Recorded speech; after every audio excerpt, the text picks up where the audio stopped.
Hello, everyone in Viewerland. Welcome to The Rundown. I will be your host today, Craig DeLuz, coming at you from the left coast, behind the Iron Curtain, otherwise known as the Sierras, in California. But as we all know, I do not do this program by myself. No, I come to you live from the East Coast every day, the coast with the most. My name is Mike Poworski, and I shall be your co-host for today's program. Thank you for joining us here on The Rundown. Excellent, sir. Excellent, sir. And how is your day going today? Oh, I've been occasionally listening to the oral arguments with the Supreme Court. I don't want to give any opinion on that today because I have not had a chance to listen through. So tonight for several hours, I'm just going to be sitting there with the earbuds in and be like, leave me alone, leave me alone, leave me alone. Because I'll wait until it's over before they repost it. And by the way, what kind of nerds are we? Oh, I can't wait till they repost the Supreme Court arguments for the day. Yeah. Who'd have thought we'd been saying that as kids, right?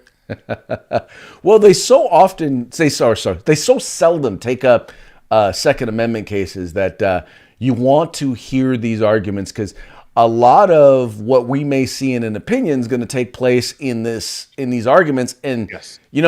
This opinion is going to play a role in a fundamental right, something that's very important to you and I. So, yeah, I'm feeling kind of nerdy about it, but nonetheless, I still want to fully take it in. I have my thoughts on some of the things that I heard today, but I also know that without doing a little bit of homework, I don't want to comment uneducated on it.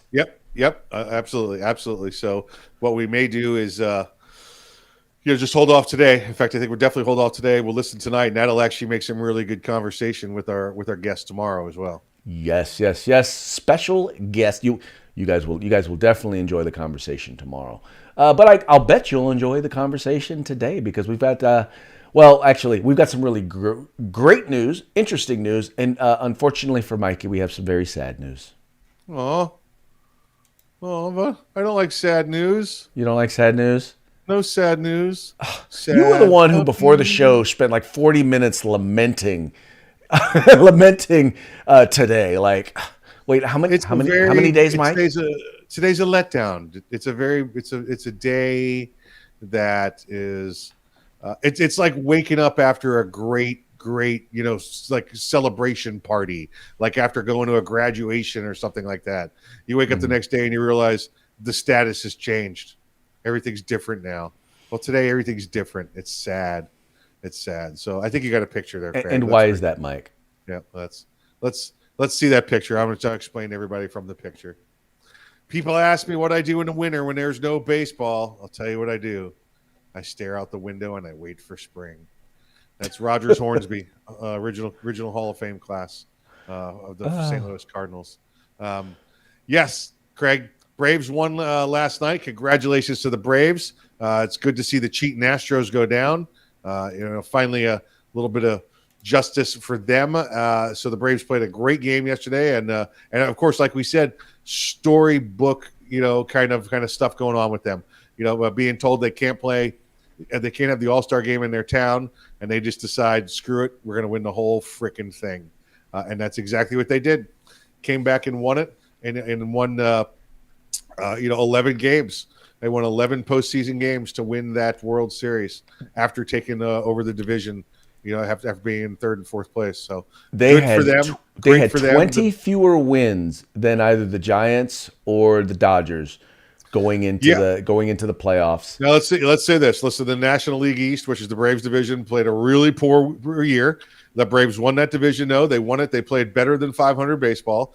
Now the Giants and the Dodgers, Craig, that's unfair. Nobody's won over 108 games since 2001. It's really a feat to see that. That's the what do we got? The Mariners. Let's see. Here we go. Brains. Mariners 111 games in 2001, and in the American League and in the National League, it would have been New York Mets with 108 games in 1986. So, but let us not forget now. So we have woke San Francisco and woke Los Angeles. Yep. Both lost. That's right. They went woke, so they got. And by the way, they're not the only wokesters that wound up eventually losing out. Yeah, yeah, Let's yeah. get into yesterday's. Let's get into yesterday's election takeaways, shall There we? we go. There we go. As you know, one of the big races that was taking place was the election there in the state of Virginia. You had Mr. Youngkin, a Yep. Republican, running against Mr. McAuliffe, a Democrat. Now, keep in mind, Virginia, largely because of people moving out of Washington, D.C., and a lot of the politicos, the Beltway politicos who won't live in D.C., because it's the hood, but they move to Virginia so they can have their big, nice, expensive houses. Well, they have been taking over, slowly but surely taking over Virginia, but looks like they are now going to have a Republican governor. And that's in no small part because, Terry McAuliffe is a slimeball, Yeah. former Clintonite, former governor of Virginia, who basically said that kids or the parents have absolutely or should not have any say in what their children are taught in school, which pretty much became a clarion call for the Democratic Party, and in the end would spell their demise there in Virginia. So let's talk about that particular event first. What do you think about that one? Um, you know, it's obviously it's great to see the Republican come in. Terry McAuliffe made it known ahead of time that his first thing on his agenda was an assault weapon ban. That this was going to be, the takeover, the comeback. Now remember, there's already a Democrat in power there in Virginia because Virginia only has. Remember, we've said this before. They have a one-term term limit for governor. So McAuliffe was governor previously, so it's almost like they just take turns doing it every other term. He left it in seven to the current incumbent Democrat governor who could not run for election, run for re-election. So now McAuliffe coming back in. This was and I hate quoting the media, because the media has been saying that this election and the governor's election in New Jersey would be the referendum on Trump. We're finally going to put him down and show that nothing conservative is important anymore. And again, I sat here yesterday, Craig, and looked at CNN polls, and it said McAuliffe wins by 10 points, right? Well, you got to love them polls, right, baby? Yeah. Every time I see a poll, I know the one thing about that poll is it's not true. Well, there's a couple of things that are behind that as well. Number one, a lot of conservatives are just not going to tell you or tell some stranger over the phone that who they're going to vote for, largely because they don't want to get canceled, which the left is actually very good at doing. They're very good at canceling people who don't support their particular candidates.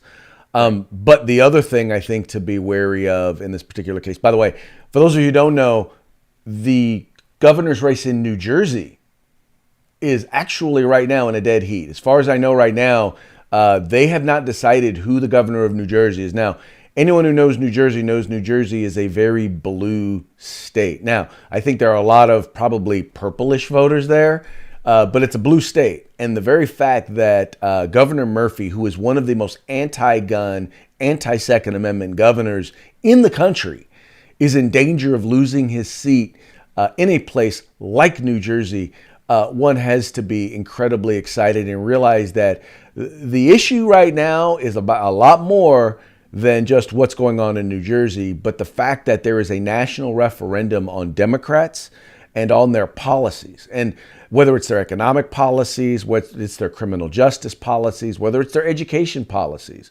Democrats tend to be losing right and left. And this could very well be, if they don't turn it around, this very well could be the first flash of a dumpster fire in the 2022 election.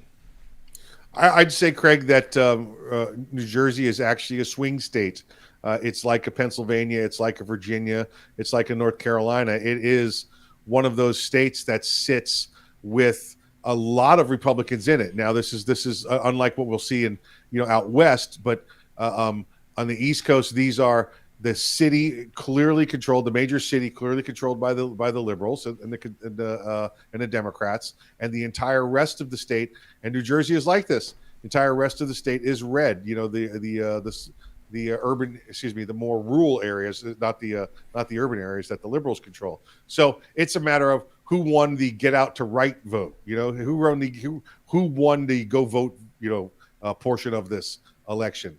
So and this is it. Like we said, if you see more Republicans come out and vote from the south of New Jersey than you saw the Democrats up in the north, that's what this was. This was we're tired of what's already gone on in the first year of the Biden administration, not even the first 2 years. Because remember, folks, we're not even at the midterms yet. We've just got a couple of locations that are on that odd year rather than on the even.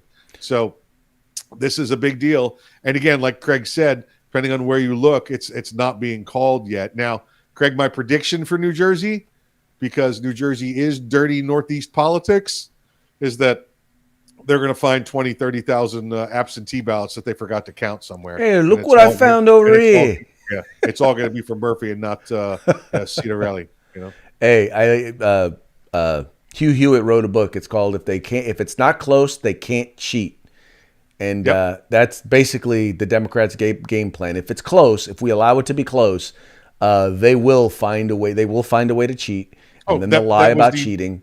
That was the Dade and Broward County policy in Florida forever and ever, and that's when Governor DeSantis came in and fired one and relieved one and forced the other to resign. Said, "Right, listen, here's the deal: you either resign or I'm going to resign you." So right. He forced two out of office. Yeah, and I'll put it to you this way. It's going to be very interesting. Once again, the fact that it is as close as it is makes a difference. GOTV, get out the vote, is a big deal. And the problem right now is Democrats are watching their policies fail everywhere.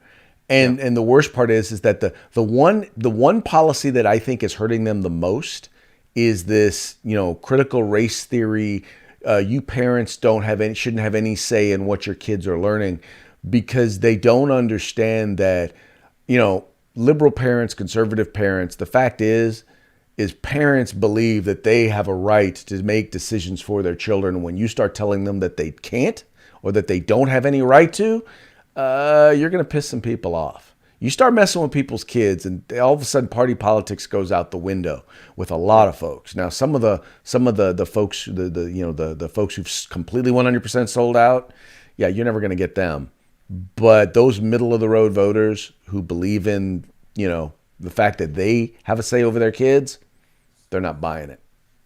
The other election, Craig, that we expected to go the way it did was the new mayor of New York City, and I know the people of New York City are rather just jubilant that the actual process of De Blasio leaving is happening. That he's not going to try and stay there. What's the new mayor's? Eric Adams? Yes. And now he is a Democrat, and he did win the city, but he's also a former NYPD officer. He's strong on law and order, and even probably stronger on law and order because he had to beat the Republican candidate, Curtis Sliwa, who was the founder of the Guardian Angels, who did pull almost a full third of the election population there. So which is a big deal in New York City. What's that? Which is a big deal in New York City. It is, and I believe that's going to cause Mayor-elect Adams to have to be even stronger on crime, because Curtis and he's got a huge voice in that city. So it's going to cause him to be even harder on law and order and on crime now. Well, the very fact that a Democrat in a Democrat primary won by being pro law and order makes a big deal. I mean, it should send a message to Democrats across the board. Look, your whole being smart on crime, meaning decriminalizing crime and letting criminals roam the streets to victimize our neighborhoods. We're not going to tolerate that. Yeah, that's not the Democrat people want. Yeah. I think you're going to start to see some of these George Soros district attorneys. I think you're going to start to see some of them go down. I think you're starting to see some of these.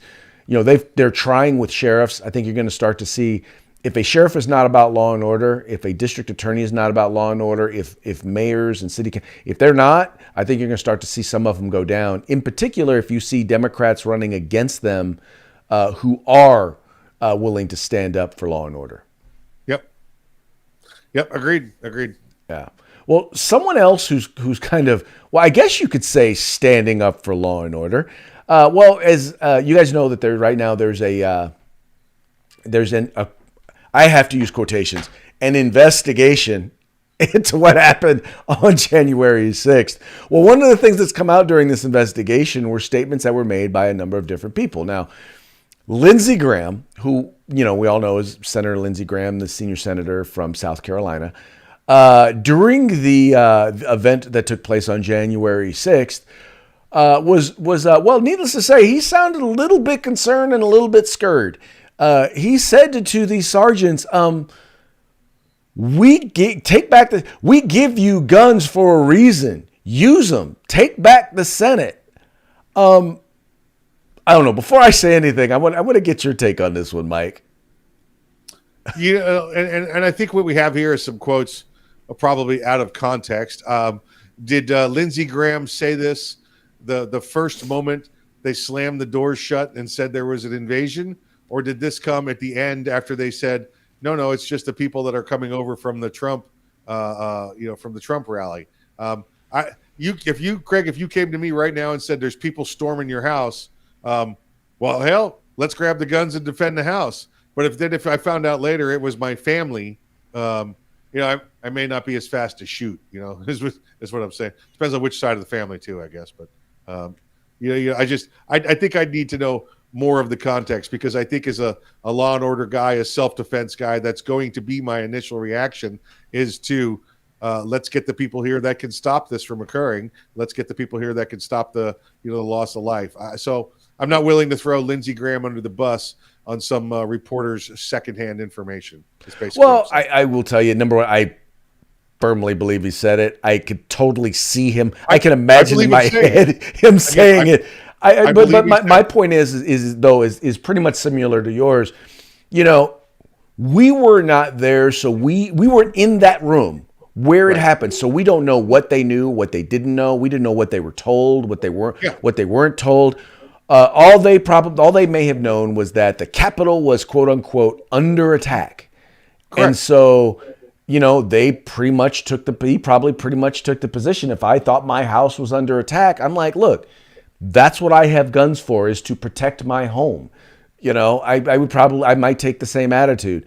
I think that someone who, has the level of experience that he does probably should think twice before making excited utterances like that. But once again, I wasn't there. I don't know what he knew, what he didn't know. I don't know any of that information. His comments could have been, Craig, as simple as the officer he's talking to, or the sergeant of arms that he's talking to. Listen, they could have been the one showing the fear.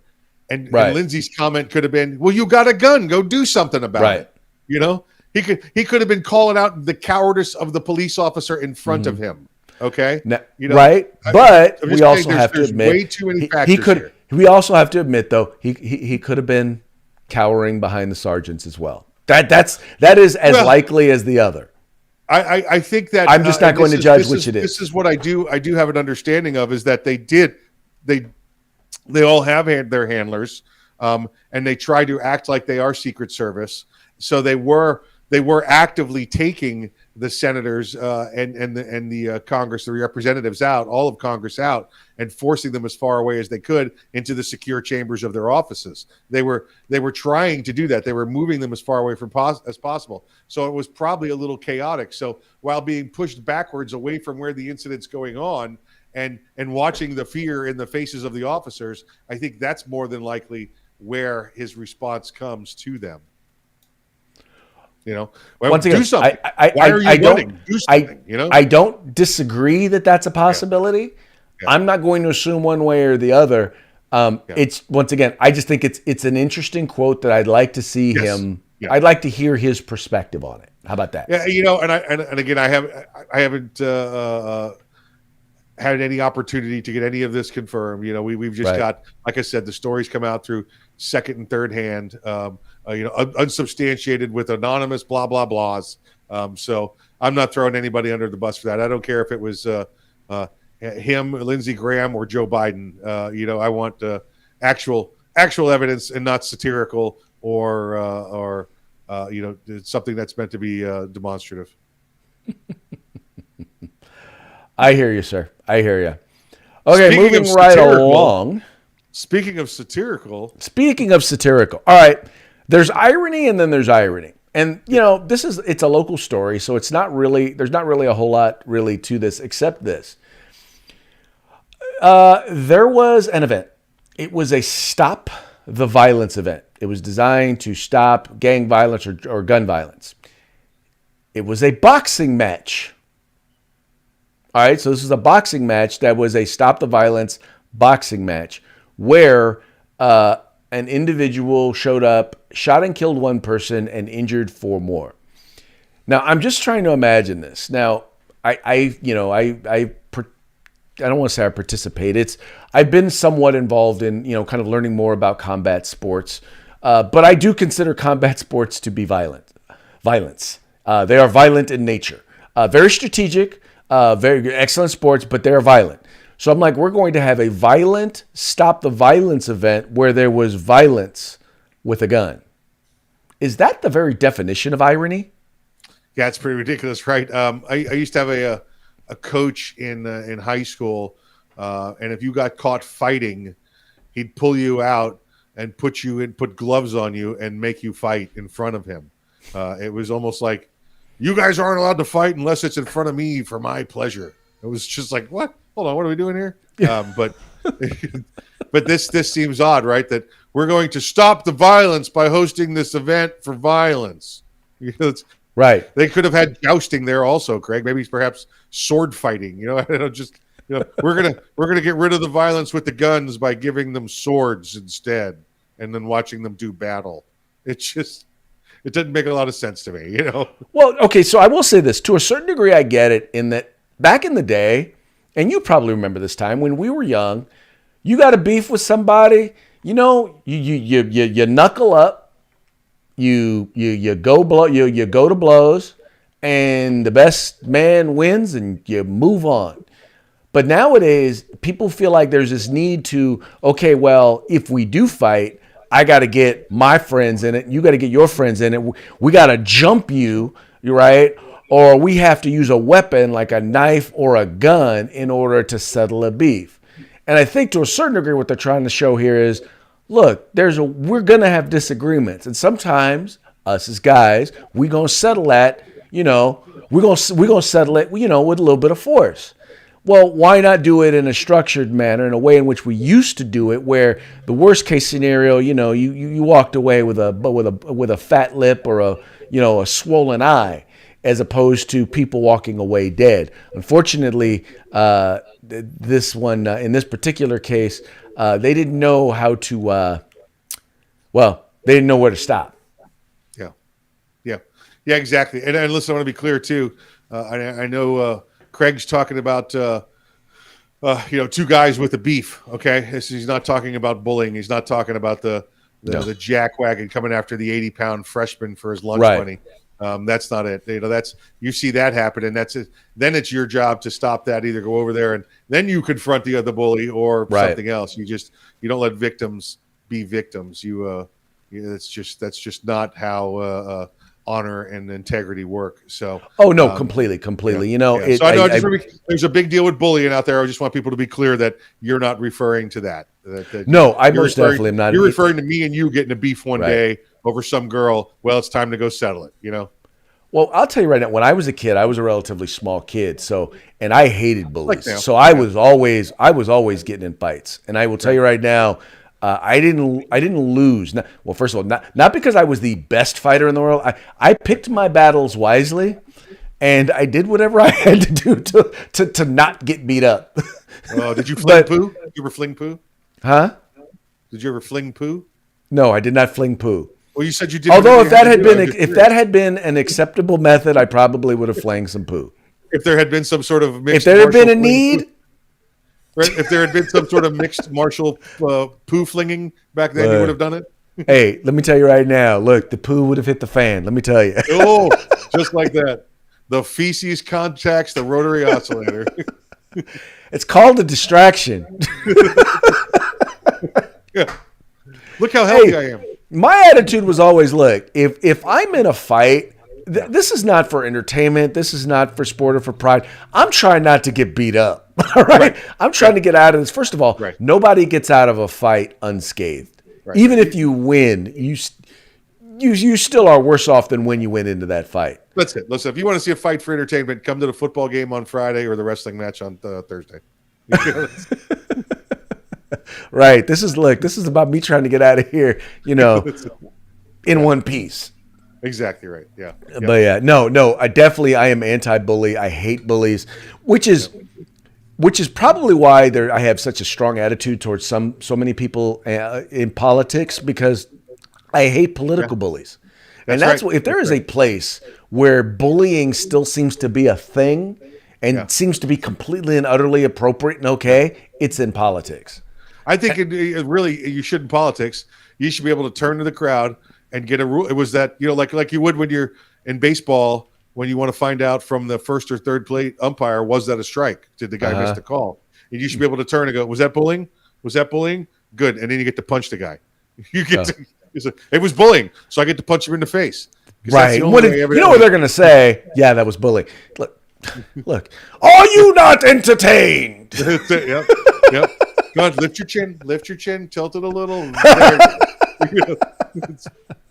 Exactamundo. Yep. Yeah, back in the good old days, back in the good old days when you could use very basic words to describe something as an insult, like the word retarded. Mike, you want to share? You know what? I'm gonna let you share this particular story with the folks. Okay, more NASCAR. We're getting a lot of good stories out of NASCAR this year. I know a ton of them. NASCAR it's the gift that keeps giving, right? We have Kyle Busch was in a race down there, and I forget the driver that cut him off towards the last couple of laps. But he said, over the radio, and you could listen to the radio broadcast coming from the cars between the drivers and the crew chiefs, and he said something along the lines of, "What the hell's he doing? That's freaking retarded." Oh boy. He said retarded. Now, Kyle Busch has got to go to in the off season to sensitivity training because he said the word retarded, because evidently the word retarded, Craig, is now a trigger word that sets off people that think they are, sticking up for people that have a mental handicap or a physical handicap. And I don't get where the word retarded is like that. You know what? In airplanes and aircraft, Craig, we use retarded every day. Mm-hmm. Every day, because I can either forward the engine or retard the engine. It's right there on the dash, written on the cockpit wall. Forward retard. So, well, the fact is that it triggers people who are retarded. It is. It really does. The whole story is freaking retarded, if you ask my opinion. I will tell you, I got into an argument with somebody because I one time I called them retarded. And somebody got really angry with me because they're like, well, you can't use that word and refer to people as retarded because it's this, that, and the other, and it's demeaning to people who have intellectual handicaps. I said, no. I said, no, you're confusing yourself. See, you are confusing people who have serious, whether it's mental health challenges or intellectual challenges, handicaps, with your retarded ass. That's it. Because you are retarded, right? Yeah. In other words, you are not just stupid, but you are willfully stupid. Yeah. You are stupid by choice, right? When I say retarded, that's what I mean. Somebody who clearly should know better, but still continues to do stupid stuff, right? You ever been to the park? And I know this probably happens a lot out there in California. You ever been to the park and you see that person walking a dog and it's on a leash, except that leash is one of those like solid leashes, and on the end of it there's a harness, and it's a solid harness, and there's no dog in it. It's just a it's just a fake leash and a fake harness that looks like you're walking an invisible dog. You ever seen those? I have seen those. I've never seen one like in public. Yes. Okay. Yeah. Well, okay. Yes. Retarded. That's freaking retarded. Okay. All right. Yes. That's at times it's appropriate. That's just retarded kind of nonsense. Stop it. Knock it off. Knock it off.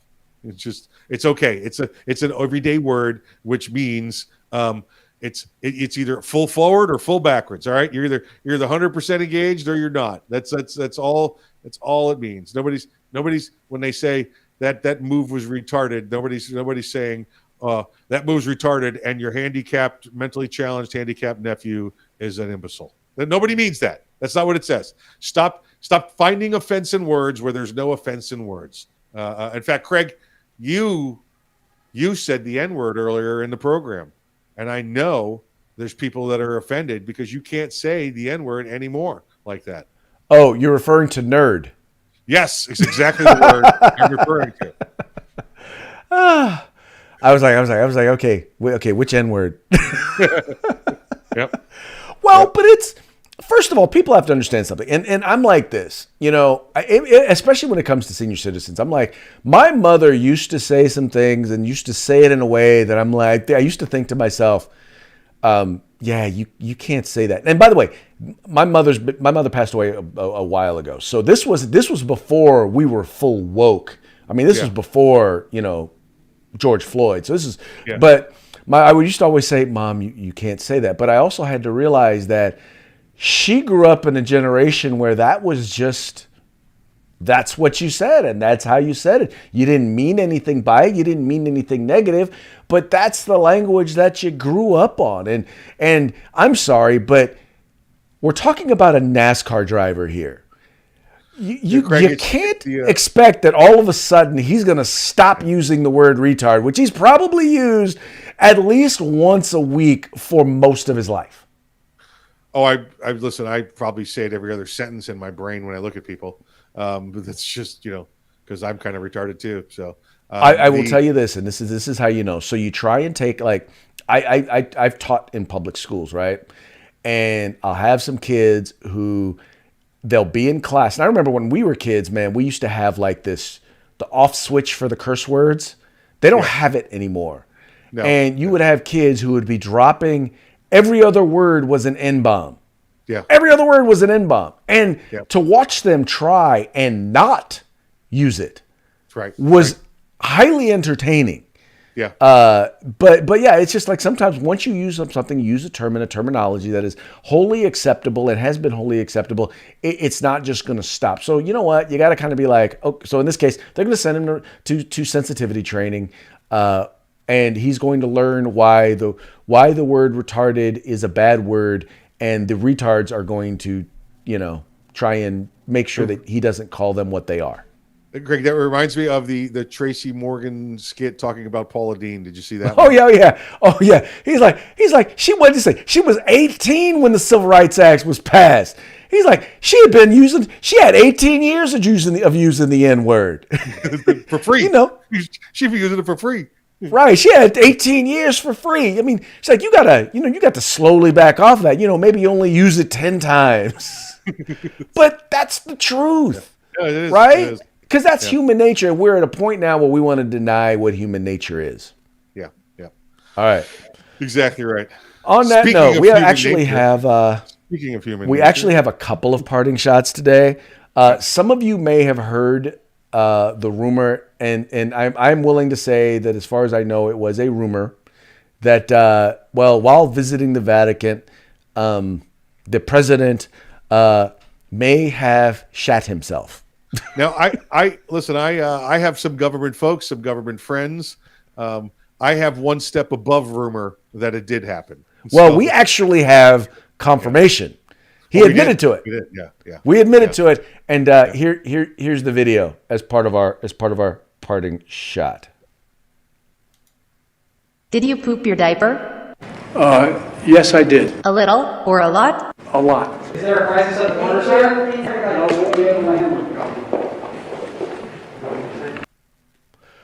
So as we know, he confirmed it that he did, and that he did not just do it a little, but he did it a lot. everybody was wearing a mask so they didn't have to smell the poopy. You know? I don't know if you noticed that or not. Yeah. Okay. Our Folks, next parting shot. That's what's called satire. Let's be Yes, clear it's on called that. satire. We know while those were his words, those were not the questions that were asked. We know this. We are having fun, as we usually do in our parting shot, which is going to lead us to this next one, which I have to admit, this one I was like, okay, I don't know if we should do this one, but we just said yesterday that we are full blown in on the Alec Baldwin memes. Yeah. When I saw this one, I was like, "Oh, let's play it first." Having let's said make it the opening shot. that, this one is also once again wholly appropriate. Yeah. Director of photography Alec Baldwin. Why would the NRA do this? Now, if you don't understand or don't get the story, then your head has been buried in the sand for the last weekend. I don't know what to tell you. I'm not going to explain it to you. But once again, wholly appropriate. It'll be very interesting to see what happens, what Alec Baldwin has to say about gun rights and the Second Amendment and groups like NRA who teach safety. It'll be real interesting to see what he has to say after this, after what happened. And listen, even just looking at that meme real quick, and listen, apologies. We didn't make it, but apologies to Eric Andre. He's a good comedian himself. But what you saw there is anti-gun logic. All right, that's what you have.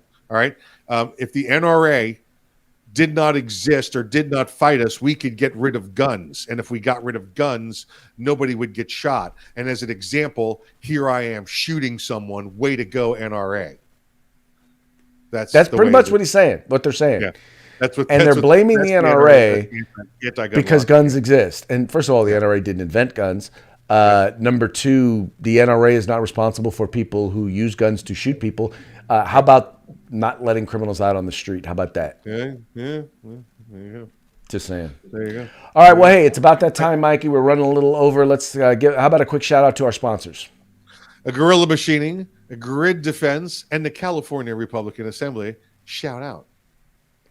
Visit them. Check out their links. It's in the description of this video. Also, make sure like, share, and subscribe. Let folks know about The Rundown is the place for 2A news and conservative views. We will talk to you tomorrow on Thirsty Thursday. Woo, woo. Way to go, Braves.